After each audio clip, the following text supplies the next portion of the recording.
Kristen, I'm so excited to visit with you. I've known you now and had the pleasure of being able to call you friend for a couple of years. And this is such a great opportunity for me to ask you some backstory questions. So thank you so much for giving me this time.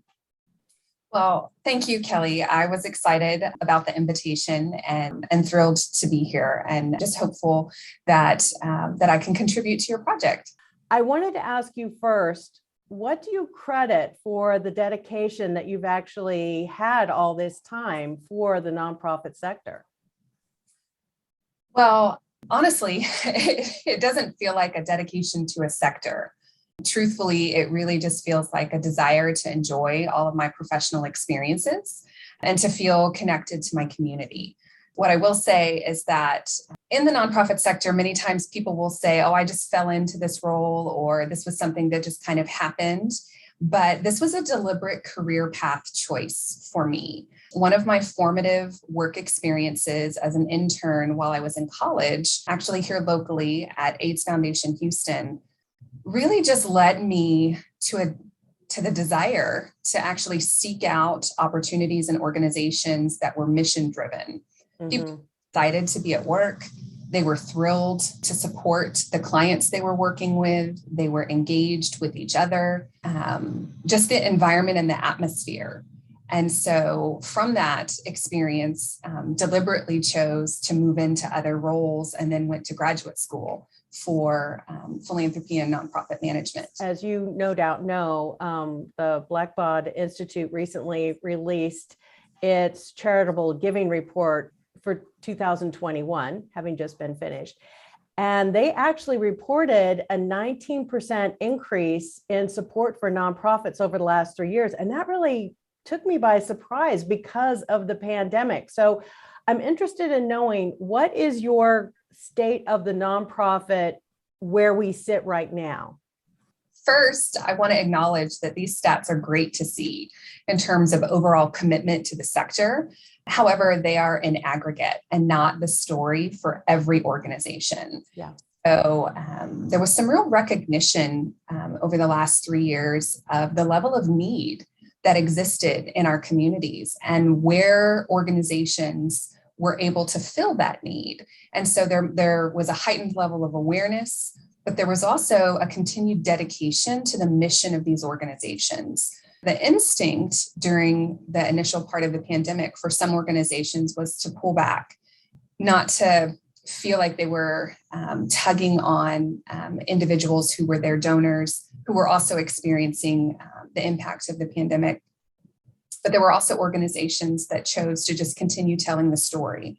And what we've seen is those groups that truly pushed through and kept communicating and kept that relationship going, even though it at that point was virtual for the most part. Right.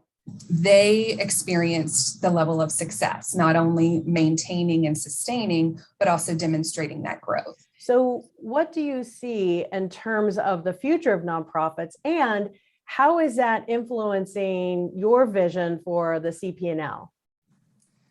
Again, that's a really good question. I think a couple of things that have come out of the last few years really are an emphasis and a focus on data-driven decision-making. I don't think we're going to be able to go back from that. Now, the caveat I would provide on that is really understanding the data that you're looking at and not using specific data points out of context as an excuse to either manage your time or your talent and resources, or foregoing creativity or unique opportunities. So really being judicious in how you utilize that data. I think also meaningful implementation of justice, equity, access, and inclusion initiatives from a client perspective, a staffing perspective, and board perspectives. And really looking at that as something that's integral to the success of an organization and not something that's separate or apart. Mm-hmm. The CP&L at Rice University has got such a sterling reputation, and it has contributed so much to not just the nonprofit sector here in Houston, but in the region, and now in terms of online participation in your programs too, throughout the country. And we're just a short time away from your annual Best Boards Conference. And so do you see the CP&L really in this time having achieved even a whole new level of significance in terms of where you want to take it as well as director? Our success truly is due to the willingness of our instructors, such as yourself, to actually give of their time and their expertise.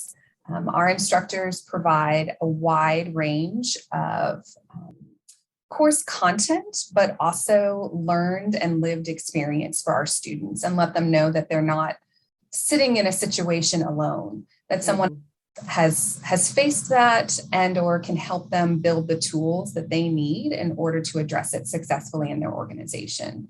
And so our Best Boards Conference is an opportunity really to bring together wonderful presenters, but also incredible staff and board members, and really give them the opportunity to learn together. And I think that's something that we see, that your board and your staff working together are really what's going to build the fabric of your organization into a really tightly woven unit moving forward. Well, you are a perfect example of innovative talent, and it doesn't feel like you missed a step in these last 2 challenging years. And so I'm thankful for that. I'm thankful for the significant contribution that you and your team make to the nonprofit sector. So thank you again for your time, Kristen, and we'll look forward to Best Boards. Thank you, Kelly.